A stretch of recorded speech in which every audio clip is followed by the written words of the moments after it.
वंदे मातरमला 150 वर्ष पूर्ण झाल्याचा जो समारंभ आयोजित केला होता, त्यावेळेस मोदी यांच्या आगमनाचा जो व्हिडिओ पाहिला, ते पाहून असं जाणवलं की मोदी हे फक्त एक नेता नाही, ते एक संकल्प आहे.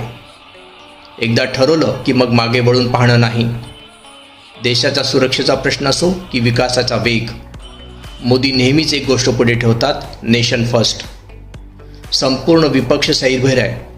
त्यांना एकच प्रश्न सतावत असणार आहे की मोदींची तोड काढायची तर कशी. ते सर्व एका मोदींनी त्रस्त आहे. मला असं वाटतं की RSSमध्ये जाऊन पाहिलं तर असे 1000 मोदी मिळतील.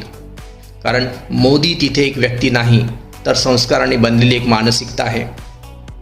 सरसंघचालक मोहन भागवत यांनी एका मुलाखतीत सांगितलं होतं की RSSमध्ये रोज शिस्त शिकवली जाते, निस्वार्थ सेवा शिकवली जाते, राष्ट्रासाठी जगणं शिकवलं जातं. मला RSSमध्ये काय मिळेल यापेक्षा मी देशाला काय देऊ शकतो हे तिथे महत्त्वाचं आहे.